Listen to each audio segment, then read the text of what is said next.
எனதருமை சகா சகிகளுக்கு எனது அன்பார்ந்த வணக்கங்கள். இன்றைய தலைப்பு ஈம் மற்றும் த்ரீம் பீஜ மந்திரம். ஈம் மற்றும் த்ரீம் பீஜ மந்திரங்களினுடைய பொருள் பற்றி ஒரு சகி கேட்டிருந்தாங்க. ஸோ என்னோட குருநாதர் ஹனுமான் ஐயா எனக்கு உணர்த்தியதை தங்கள் அனைவருடன் பகிர்ந்து கொள்கிறேன். ஈம் பீஜ மந்திரம் ஒரு சக்தி வாய்ந்த ஒற்றை எழுத்து மந்திரமாகும். ஈம் என்பது ஈ என்ற உயிரெழுத்தையும் இம் என்ற மெய்யெழுத்தையும் இணைக்கும் ஒரு ஒளி வடிவமாகும். ஈ எனும் உயிரெழுத்து நமது உடலில் உள்ள கழுத்து மற்றும் தொண்டை சக்கரங்களான விஷுத்தி சக்கரத்தை குறிக்கிறது. இம் எனும் மெய்யெழுத்து குறிப்பாக அதன் ம ஓசை விஷுத்தி மற்றும் மணிப்பூரக சக்கரங்களினை குறிக்கிறது. மேலும் இவ்வெழுத்து நமது உடலினது உயிராற்றலான பிராணசக்தியை சீராக்கி நமது உடல் மற்றும் மனதினை ஆரோக்கியமாக வைத்திருக்க உதவுகிறது.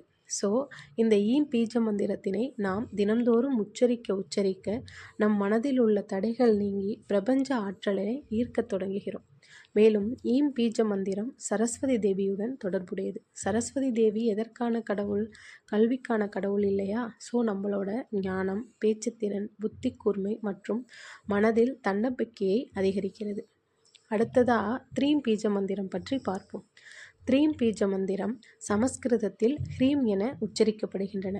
இதில் ஹ, ர, இ, இம் ஆகிய எழுத்துக்கள் இணைந்து சக்தி வாய்ந்த அதிர்வலைகளை நமது உடலில் உருவாக்குகின்றன. இப்பீஜ மந்திரம் செல்வ செழிப்பு, பாதுகாப்பு மற்றும் மனநிறைவை நமக்கு அளிக்கின்றன. ஹ்ரீம் பீஜ மந்திரம் சித்தர்களின் கூற்றுப்படி மணிப்பூரக சக்கரத்துடன் தொடர்புடையது. இந்த மணிப்பூரக சக்கரம் நமது உடலில் தொப்புளுக்கு சற்று கீழே வயிற்று பகுதியில் அமைந்துள்ளது. இந்த சக்கரம் நமது உடல் ஆற்றல் மற்றும் உணர்வுகளை கட்டுப்படுத்துவதில் முக்கிய பங்கு வகிக்கிறது. இப்பீஜ மந்திரம் மகாலட்சுமி, துர்க்கை போன்ற தெய்வங்களுடன் தொடர்புடையது. மகாலட்சுமி தேவி எதற்கான கடவுள்? செல்வ செழிப்பிற்கான கடவுள். துர்க்கை தேவி எதற்கான கடவுள்? பாதுகாப்பிற்கான கடவுள்.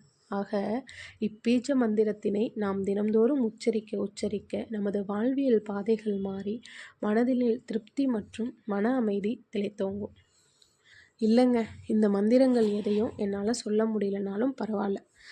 ஓம் என்கின்ற பிரணவ மந்திரத்தினையாவது தினம்தோறும் 10 நிமிடங்கள் அமைதியாக கண்களினை மூடி ஒரு இடத்தில் அமர்ந்து கொண்டு கூறுங்கள். ஓம் மந்திரத்தினை பற்றி ஏற்கனவே ஒரு வீடியோவில் சொல்லியிருக்கேன். ஸோ அந்த வீடியோட லிங்க்கினை கீழே இருக்கிற டிஸ்கிரிப்ஷன் பாக்ஸில் ஷேர் பண்ணுறேன், செக் பண்ணிக்கோங்க. வாழ்க வையகம், வாழ்க வளமுடன். அன்பே சிவம்.